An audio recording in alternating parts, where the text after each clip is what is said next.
Yeah, the voice, Kadoma. Welcome to the Spanner Podcast Show, the biggest podcast in Kadoma, the voice of people. Mushonga we stress. Follow to our podcast. Nepe nyuro yevanu. Mr. Spanner back again ninyaya yana chidumo na masendeke kutiza kwa wakaita kuchikurubi vachizobatwa vachizonouraiwa. Tiri kuenderera mberi nenyaya iyoyo tichinzwa kuti zvii zvakanyatsokuitika kwazvakabvira nekwazvakazoperera. Pa last episode takapedzisira mukomana achitaura nyaya yekuti vakomana vanga vasawirirane, vanga vasingachasagare museu rimwe chete because vairovana vachiti iwe wakanditengesa ndiwo wakaita kuti ndibatwe, ndanga ndazvitizira ukaita kuti ndibatwe. Ndo patakapedzisira tiri ipapo. Saka ndisingade kukupedzerai nguva, regai tigare tangopinda muvhidhiyo racho tinzwe kuti kumberi zvakazofamba sei. Ngatisanganei muvhidhiyo. Namasendeke takagara chitaura nyaya zvedu. Ndikamuti chii chaimboitika masendeke? Masendeke akati Ndara, inini pandaka escape kumasvingo tichienda kuMozambique. Takanosvika kweko tikaenda kun'anga kuMozambique. Akataura sari ng'anga yacho banda kukangana. Antaenda kun'anga kunonzi ataura area yavakaenda mhani kun'anga. Asi akataenda kun'anga takapuwa mushonga. Saka muri kuona mapurisa aitadza kuti bata kana kuti wana. Taine mushonga. Ndikamuti mushonga nyongo akamira sei zvikanzi inini masendeke aive nekamba 2. Hamba 2. Saka ruti hanzi inini kana ndasvika pandonga ndada kuti basa rangu ndotora hamba yangu ndoisa uku kumabvero zuva imwe yacho ndoisa kumadokero. Hanzi kana ndaisa dzofamba dzichisangana. Hanzi dzaiti kana dzakunosangana so ndaibva ndaziva kuti pana pandobatwa. Saka handaiba ipapo kana kuridza kuti kana chi ndaibva ndatobva area iyoyo. Ndoenda imwe area. Saka handaiti ndikasvika pa area nenge ndasvika hamba dzangu kana dzakufamba dzikarega kusangana, imwe ikafamba yodai imwe yodai zvayo hadzichasangani. Ndonoziva ndiri muarea yakanaka. Saka ndonoba zvandoda, ndotora zvandoda, ndozara handibatwe pano. Saka hanzi ng'anga iye yanga yakavati munouya nemari, certain amount yemari, kana maruvaruva munouya nemari yakati, maruvaruva munouya nemari yakati. Saka masendeke haana kuzoendesa mari kung'anga iyai. Saka aiti hanzi hatina kuzoendesa mari kumudharaunda, takambomuendesera but hatisichamuendesere mari manje. Saka problem iya hanzi pandakarowa grand, pane pandakamborova 1000, hanzi yanga iri mari 1000, boss taigorowa 1000 something isusu. Saka atorobha akaba grand. Hanzi pandakarowa grand mudharaunda kanopa 500. Saka zvangu zvaifamba zvakanaka. But pamwe pese apa pandakazorega kuendesa mari kuMozambique mudharaunda kung'anga yangu, one kamba yacho yakabva yafa. Saka anga asara nekamba 1. Saka kamba 1 yanga isina mutaurire anything. Kuti adzokere kumudharaunda unotaura kuti kamba yakafa, mudharaunda aida mari. Saka haana kuzombodzokera ikoko. Ndo zvakazoita kuti vabatwa komana. Aitotaura kuti handasikabatwe mudharaunda. Handaiti kana ndikapa ndapinda ndikada kuba ndaitora shop yese. Ndotora vanhu vandonibatsira kutakura mudharaunda. Tatora nemashopu, tatora mabusinessmen kuMozambique. But pakazobva chikamba chake chimwe chacho ipapo ndopakasara asina. Saka anga ane 1. Saka kubatwa kwakwa easy. Hanzi chibvunzai questions guys. Ndisandapedza 19 past ndatanga na 8 9. Vane questions bvunzai. Kuti kana ndaenda muzondinetsa kuti Shepherd zvakazofamba sei pa bvunzai panapa ndikupindurei questions enyu. Ndichiripo. Hanzi vakadzi vavo varipo. Maputukezi vakadzi vacho variko kuMozambique. Kona Yuda young arimo here muZimbabwe. I'm not sure now because young man aive paive mveta ibva kumazuo ndiye aivepo. Saka ndiye aisvika paipa nelist rake mupuwa magadi moenda munotora vanhu venyu voenda kunoyemwa. Yuda is a comedian like Maititi. You think so, Simangaliso? No worries. Inini ndinongotaura nyaya dzinokuti muzive ndidzidzise. Hanzi what happened to Len Mojongwe. It's a long story. Lenny died when I was in Chipinge. But ndakamboitaura nyaya Lenny Mo. Ndichipindura mibvunzo yandaibvunzwa panapa nevanhu. Vachini nhai Shepherd, is it possible kuti munhu ari muprison anogona kukomita suicide nematablets here? That is never possible. Hanzi ko Simon Chimbetu makambo. Sam, koma Sam pavanga vari mujeri ndanisana amugadi jeri. vaive kunonzi kuchiko panyaya dzavo dzemotikari nasanda amugadhijeri handina kubva ndambosangana navo but taingowirirana because aiwirirana nemwe mukoma wangu so ainzi Mike saka taienda tichinosangana kumabrain nana mukoma Semu kana pese panoenda kushow tisangana taiwirirana zvisingaiti anziko yekubata vanhu chibharo chembere ikati mase dzanyaya chetedzo hakuna zvakadaro hameno kana zvakaitika I don't know where are the last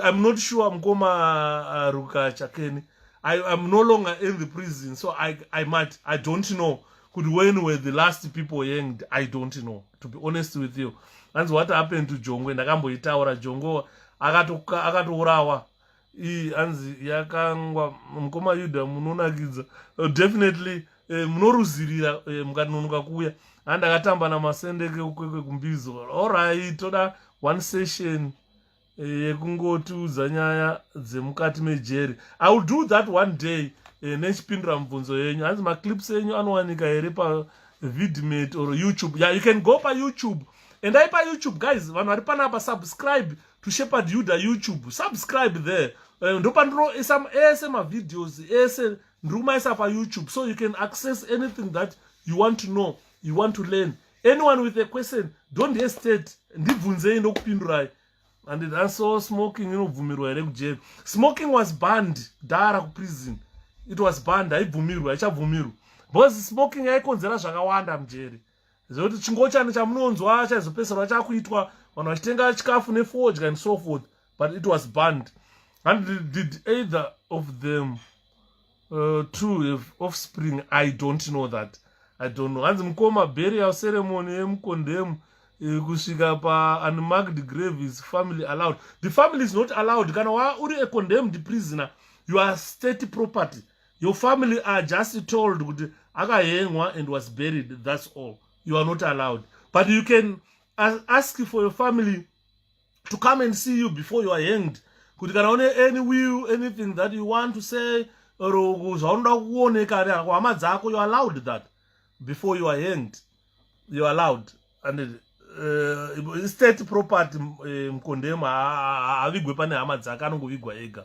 hanzi vaibuda nguva mumajeri imomo handisi kunzwisisa question yekubuda mujeri kuti kubuda kuenda kubasa here because majeri akasiyana siyana tine maremand prison tine macondemned section prisons tine ma-B class tine ma-D class saka zvinosiyana siyana kuti tizoziva kuti kana vari vekuremand vanobuda nguva because kuremand vanenge vachienda kumakotsi saka vanobuda kuseni munovhurira kuseni vanoenda kumakotsi voenda kumakotsi but vekubasa vomukavhurira kana kuma 7-8 ikoko vonwa timu moronga magenga enyu mobuda moenda kubasa zvinosiyana neprison zvinosiyana infact nekuti iprison inotaura vanhu vakaita sei hanzi please investigate organized stalking and harassment in social country I am a single woman ameno tarutaurawo masingle woman akuda chipa and thank you nekuti dzisa ndoda kuti muzive hanzi hi Yuda hope muri boy I cried pandakanzwa your story especially the killing of your relatives ndo nhasi handina kuda kusvika ikoko because last time it spoiled the soup so vanhu vanga vakuteerera the emotion part which I went through saka nhasi ndati I avoid that part tongotaura zvekutiza kwanamata hanzi nhasi uri mujeregad nhasi ndakapfeka hembe haichakwanika ndasimba ndimaona maoko ayaita kunge eshumba kachakwanika hembe kacho ndo hembe dzandakatiza ndakapfeka ndibva kuZimbabwe hanzi makanana dhiri kuziva dhiri kumoza kuri sei handichanzwisi mamaquestions ko pane vanhu vanombosvikirwa nemidzimu mujerere handisati ndasangana nazvo ndakangosangana nen'anga chete one yainzi Chanakira akanga abatwa mujeri akanga abatwa panze apa ane zvombo zvemurume nemukadzi saka akanzi aiaccused of murder ndiyo ndakangosangana naye one day aive nemusoro tsokoso patairaita property yake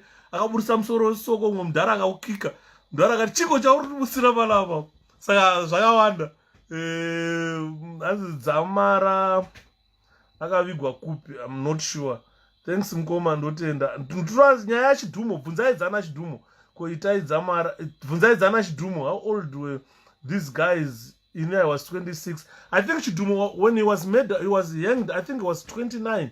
Masendeke was young than that. They arrested 5 guys in Zimbabwe armed, so was it the same tactic made to get these guys? I'm not sure. Bvunzaidzana Chidumo na Masendeke guys. Musabvunze politics. Anzi utori kafirimu kako wega. Oraiti. Bvunzaidzana Masendeke na Chidumo. Vanda kuziva ndo ndakupai time inoi. Tutaure zvamasendeke na Chidumo. Nana Musariri nanani ndozvatoda kuziva. Vanoda kuziva izvozvo ndibvunze. Mirai politics. And ndazokubata nhasi, my brother, I just finished episode 7 of Chitepo Assassination. I downloaded all the episodes. Let it be known. Utongogara imhondi. Alright. Ngataure the escape. Wanda kuziva zve escape. Musazonyeperwe nevanhu.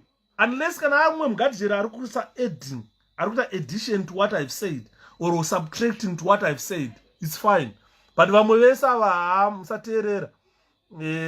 Dzanaita handizivi anzi but aive mhosva hombe ndiani pakati pevanhu ava mukoma vese vakanga vane mhosva murder robbery imhosva ndo mhosva dzeud class idzodzo murder on its own if you go and rob someone and kill someone or someone dies during that robbery it's hang you are to be hanged straight away andimona anziko ve dignity vanoiswa kwavo vega here oro vanongosanganiswa handisuzanzwiswa kweseni yacho mukoma Mashanda naMaxwell and Shadrack Banda kutafara tatakawanda guys, to be honest with you.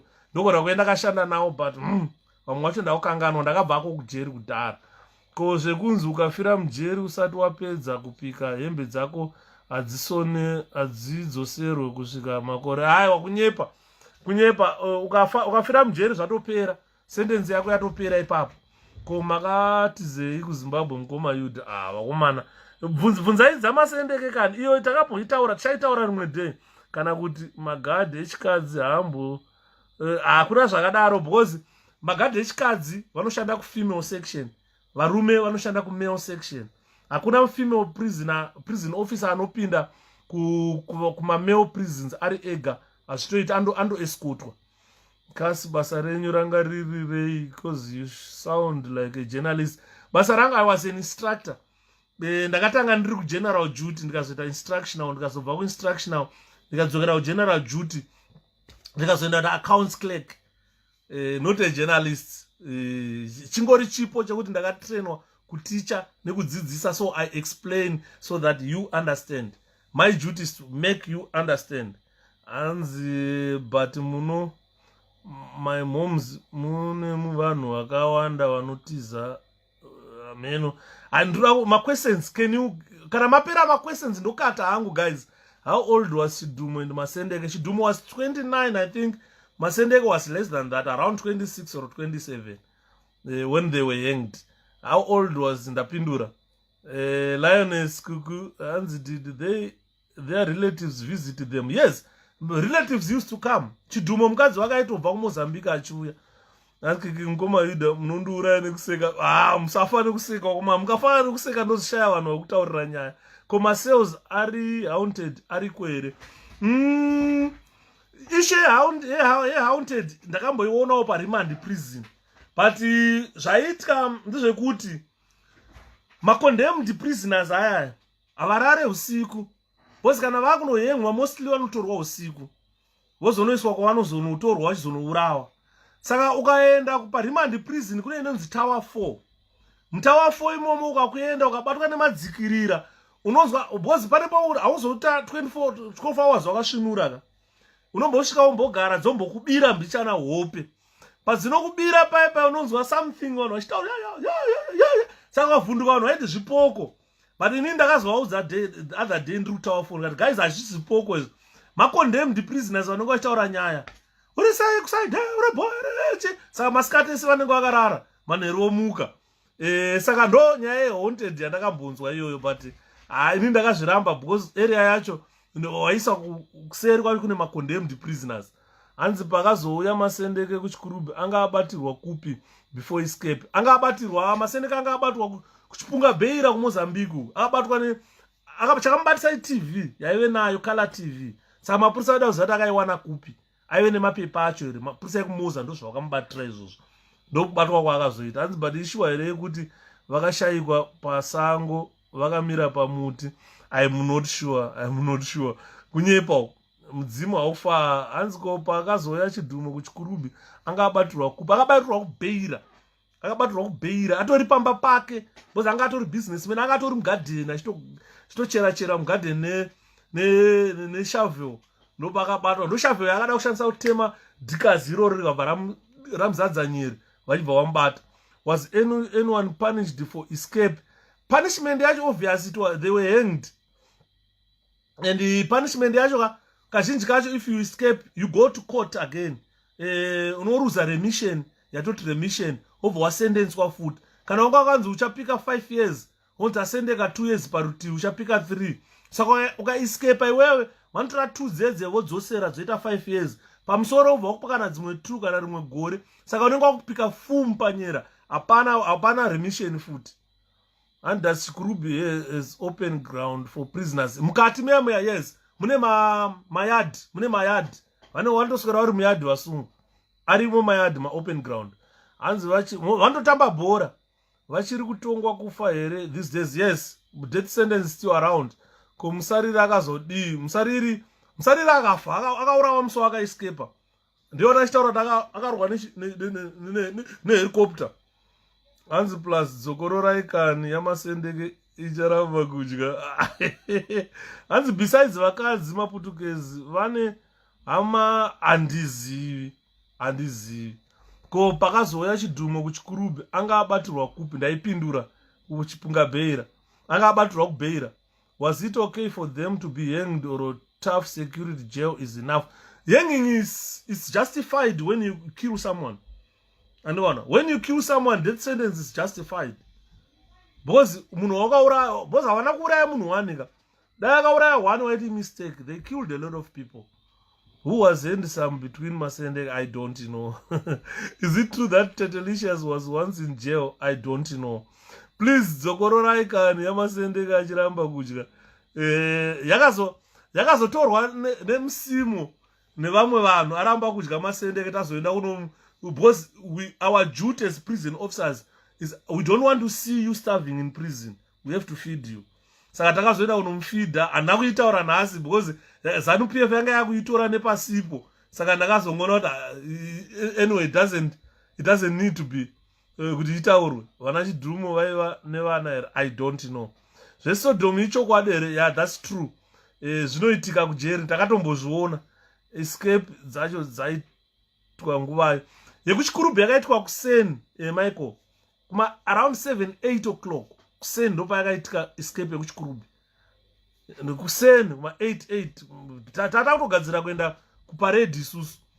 Uniform policia. Vanenge vanopfeka zvitema here, like hunger strike yamasendeke yakazopera sei. I'm not going to dwell on that. I think ndakaitaura last time.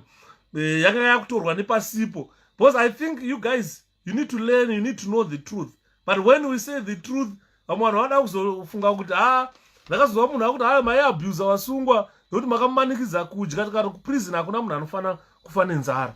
And I just get it now. How did they escape? Yeah, guys. It's almost 11 o'clock. I've spent 3 hours explaining that. Saka kune vachiri mozoteerera mukomatafadzwa. You mozoteerera iri pa YouTube. Just subscribe, then you listen to that. Saka kune vachiri kuiswa pa hanging variko, but I think vakamisa at the moment. Vanenge vasina hangman now. Vaishanyirwa hama dzavo here varimo mujeri ko mitumbi yavo vakazodinda explain audara. Hama dzevasungwa hadzirambidzwe kuuya kuzovaona. Kana ukahengwa iwewe uri a condemned prisoner, you are a state property, you are buried by the state. Hakuna hama yako inouya kuzokuona uchivigwa. Ko yamasendeke achiramba kudya. Takaitaura last time.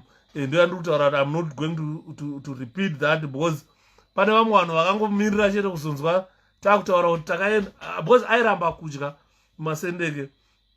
Did you look after Madzibaba Nzira? Madzibaba Nzira vakauya ndiripo, but handisiri kumaximum. Mudhara Katsiru ndakasangana nadzo kuHarare Central Prison.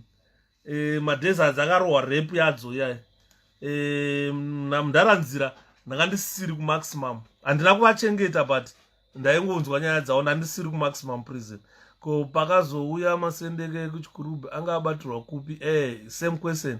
I think let me rush these questions because were they hanged the same day? Yes, same day, same time. Who orchestrated the whole escape amongst them all? Vese vakangoplana kuti ano hande but munhu anga akatozvironga ndipesi ndilove kwete vamwe vese vari kuclaima kuti ini ndindakazodai hapana zvavakaita. Who is the young man in Zimbabwe? I don't know. Mukoma hanzi kura tsikidzi mahwani magadhijeri anokurova. Musanyeperwe fani. Hakuna mugadhijeri anokurovera kuti wauraya tsikidzi. Ndiri parimandi ndaitogara nevasungwa chivaudza nhonga inda vachizadza chikoko chemechi mune mazinda akadai somujeri. And hanzi before the escape anga abatirwe pichidhumo. I'm not sure. Chidhumo anga abatirwe ipi before the escape. Ndakuzongona kujeri. Before the escape, same question. Now, I want to get your time. Give us the clue about Gukura wound. It's Mpofu. Let's leave Gukura wound. We can talk about it other day. I want questions from you guys concerning the escape of Chidumo, which I can answer. Because Gukura wound said I to venture into politics, and the politics, you know, when I venture into politics, I don't like Zanu. Ko Dr. Love Mataviri, and nakuvaona vari mujeri. I think vanga vari Bulawayo. Vakazoya parecentral, but patakazoya isiso vanga vabuda. Munhu wandakasangana naye prison chete ndimukoma Ketai. Pavakanzi vakarova munhu akafa. Ndiye wandakaona ujeri. Achiridza chibhanjo chake chete, dai uriwe wapondewa. Hanzi vakapoya nepai vanhu ava. Vakapinda nepawindo rakanga rakapwanywa napesi. Ndobva vapinda mukatoko. Vakanopinda mucorridor yekuenda kutawa. Vakanotora pfuti ikoko. Vakaholda makon hostage. Vakaenda vakauraya mafuta vakamutorera pfuti. Vakuda kunouraya Zikumva vakamutadza. Vakadzoka vakabuda nepatawa raive namafuta vakadzika. Vakasunga zviropo vakadzika. Mugadhijeri aive panze akatadza akavapotsa akaisa pfuti paautomatic. Akakurura akatiza. Saka vakabva vauya ndobva vapinda nepasi pefence. Vakatomboridzira pfuti kuimbwa. Vakapinda nepasi pefence vakabuda vakapinda musango. Saka musango ravakapinda vakati Chidhumo akabva atora kwake uya vatu vachienda nekwavo. But Chidhumo kwakaenda nako akazono escape nepasi pebridge pandiri kutaura kuti ndopatakazunzirwa nyuchi dzikaturuma. From there Chidhumo hatina kuzomuwana. Vakazobatwa ipapo ndiani? Ndimusariri akaurawa ipapo. Pakazobatwa Chauka ari mumuti. Chidhumo akaescape akaenda. Nguluve did not make it because paakajamba pacho akabva atyoka gumbo ipapo, but akazofa hake through those injuries. So ndo nyaya yacho. Hanzi Brian Bubu Nyamushamba uri pano here. Wompana wangu Brian anogona kuva aripo. Vanga vari mafia chaiyo. Vakanga vakaronga kuenda. Hanzi what happened to the transporter of Chidhumo? I'm not sure what happened to him because ainzi anga ari officer commanding pasupport. Saka anonzi ndiye akamubatsira netransport. But pandakataura nemufana wamusarira akanditi we are not related nemunhu iyeye. Anogona kuva akangobatsira bose munhu akanga akashanda nani namusariri. Hanzi mudhara wekuti musauraya nyoka head uchiti akazosungwa akasungirwe. Handisi kuziva kuti hanzi akanongedzera munhu pfuti here, dzairidzira munhu pfuti utusu. Ngomadheni vaenda mana. Hanzi airidzira munhu pfuti achijamba kuti bosi paprazi ifamu yesupport unit. Panoona mwana unoshanda ipapo wanoshanda ipapo but vasiri mapurisa. Saka I think hanzi akanetsana ne one of those guys here. Saka airidza pfuti achiti boom achijamba mufesa boom. Asikadi hake kumupfuura achida kumuvhundutsira. Saka anonzi ndo nyaya akazoendera kujeri iye. Ken Chef weJerry smuggle a prisoner. Smuggling a prisoner to where? In prison, out of prison, or where? Because my prisoners are not every day. So you can't smuggle a prisoner outside prison. But a recent case, one of my squad mates was involved, but handifungori ane zvaakaita yekunyengesa mukadzi wakereke kuti aite nhumbu zvezvinoitika zvezve, because it's twice ndichizvinzwa zvichiitika. So area ine makuva avo varume avo inozikanwa here. Kana unotoiona makuva acho ndomaona kana uchienda kuchiclub maximum uchibva patraining depot unotomaona makuva acho atori mudhuze nemuroad patelester 2 prison unomaona. Ko pamuti murefu ungazivawo kuti zvakafamba sei. Ndandisati ndamugard jeri 1995, handina idea. I don't know what happened muti murefu. Takangoudzwa during training kuti pamuti murefu magajeri akakurirwa nevasungwa, vanga pamune magajeri vashoma ndobva vavharirwa musero vachine mafoshoro, mabhandira achibva abuda wakaenda. Ndozvandakaudzwa chete. Mudhara mune history inovaraidza oraiti ndimi magamba eZimbabwe. Thanks Ngoma Byron. Anshefu wepajeri akwanise. You cannot smuggle a prisoner out. Because kana uri shefu wepajeri uchida kuenda nemusungwa to do anything, unongotaura kuti bukai musungwa andobhukwa. Saka andobhukwa unzi ninge abuda naofficer ninge vaenda kwakati. Kana madzoka munaye kana musina kudzoka munaye, then you are answerable. Hakuna musungwa anobuda asina kubhukwa pajeri. Azviite. If a prisoner wants bute, anokwanisa kupiwa. No, hakuna musungwa anobvumirwa bute mujeri. Even cigarettes they were banned now. No smoking mujeri. Ndiana aitya kufa between Chidhumo havese obvious vaitya kufa. Obvious. Hanzi munotaura nyaya kuita kunge movie. Alright, thanks so much. Ndiana aitya kufa. Hapana asingatye kufa guys, musanyeperwe. Hapana asika. Unozati munhu kana akuenda kunohemwa, inoita huku. Mumwe anove violent. They react differently. Andimona. Even ona Chidhumo pavakatanga kudzora pakazofa mama mafuyana, vakatombodzora kanzi anu hamungauraye nhasi nekunyaya yekuti pane gamba rafa. Vakafara kuti atichahemwe futi apona. But the next time hapana kumboita 2 weeks vaibva vanzi tititi vakarova pasi. Hanzi kumuti murefu vakaita disamu. Kumuti murefu vakangokurira magadhi aivepo. Because hakuna mugadhi anodisamwa kana uri mukati. Unenge usina pfuti. Tererai munzwe vakomana. Kana uri mujeri inside the prison mune vasungwa utakure pfuta ubvumirwi. Saka they did not disarm them. Vakangovharira pamwe mune maprison officers pamwe 2 or 3 vasungwa they were 4. Vobata mashavhe unechika pinda hande orosvika kutovharwa do. Because madoo ecells they are automatic vangovhara ratoloka. Saka you need keys to unlock it. Saka kana vatongovharirwa vasungwa kungobuda vakutorova pasi vakuenda. Hazvina kana nharo.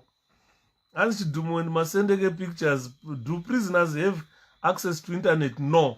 You cannot access to internet. Even newspaper ranoverengwa rinosenswa, rinobvisa nyaya dzekumajeri nedzimwe nyaya zoita kuti vazofunga kuti mahero. So rinosenswa, rochekwa. Saka was Chidhumo really a reformed Christian or hakuna pakachauke pakadzoka abatwa aiverenga Bible. Vana Chidhumo vakatobhabhatidzwa vakaita sei, but hakuna mbavha kana medhara anoreformwa kumana. Hakuna. Chidhumo akatanga kuita mhosva ari mudikistere. Did Chidhumo and Masendeke express any form of regret? Never. They never regretted. After vapuwa, they never regretted. Zvaitokiyana zvikatosangana mukatosanganisa zvotorovana. They never regretted those guys. Those prisoners who walk freely without prison guard vanenge vaita sei. Those are A class. Ndakataura the other day kuti ku prison ndataura fundi chitanga kuti in a prison prisoners are classified into A, B, C and D. Those who are waiting trial are only classified as C and D. Those who are convicted are classified as A, B, C and D. Saka vanofamba vega haya ma A class, you don't escort them. Ndoziso remagadi. Vanga vambokura sei vakomana vanga rovafana. Chidhumo I think was hanged around 29 years. 1997. Ini na Chidhumo I think were of the same age. I think through the same age na Chidhumo. When preachers preach in prison, do they collect teeth? And hakuna teeth inouya.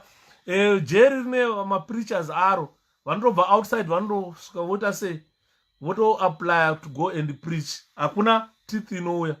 I heard you saying Chidhumo was a businessman in Beira. Yes, vanga vatoenda mabusiness kuBeira. vatove nemashopu nechigubhera ikoko, were their relatives visiting them.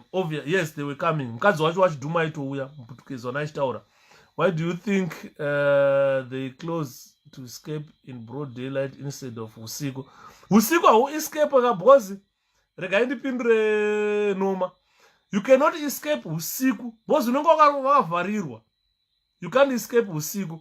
Vana musariri vakambotraya da kuescape usiku, but hakuna kwavakaenda because vakabva vaenda pane mugajera ainzi bondera, vakabondera imomo vakatiza vakapinda musilingi, vakazoburiswa musilingi kuseni nembwa. You understand? Usiku hakuna kwaunoenda because unenge wakavharirwa. Kana wati matocheka jeri unogona kutiza usiku, but it's very difficult kucheka mudhuri wakaenda sechikuru maximum. Hauchekeke zviri nyore. A lot of Chinese prisoners are sent in Malawi and Zambia for labor. Just a recent, I don't know much.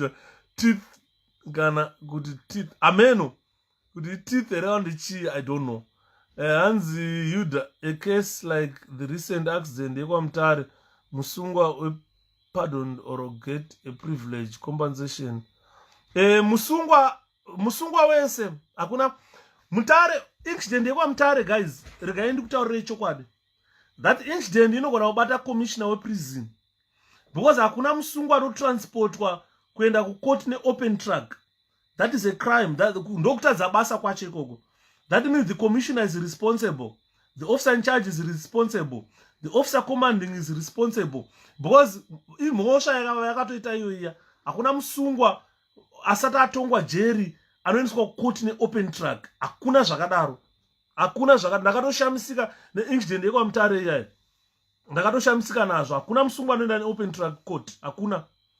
Please talk to that guy wekutaura zvemahacksaw. Maybe he is right, but you didn't know he had a hand. Pakatiza regai nditaure uyu mukoma Robert. Pakatiza vana chidhumo hapana pakachekwa. Understand what I mean? Pakatiza vana chidhumo hapana bar rakachekwa or anything chakachekwa. Vana chidhumo vakangokwidzana vachipinda nepahwindo rakanga rakapwanywa napesi. Kana kari kekutanga kusvika pano chibva wangosubscribe, kulike, kukomenta nekushare kuitira kuti tiwanewo simba rokuramba tichikutsvagirai dzimwe nyaya dziri kuitika munyika yedu yeZimbabwe. Aiwa, iyi episode yaperera pano, ngatisanganei paepisode inotevera.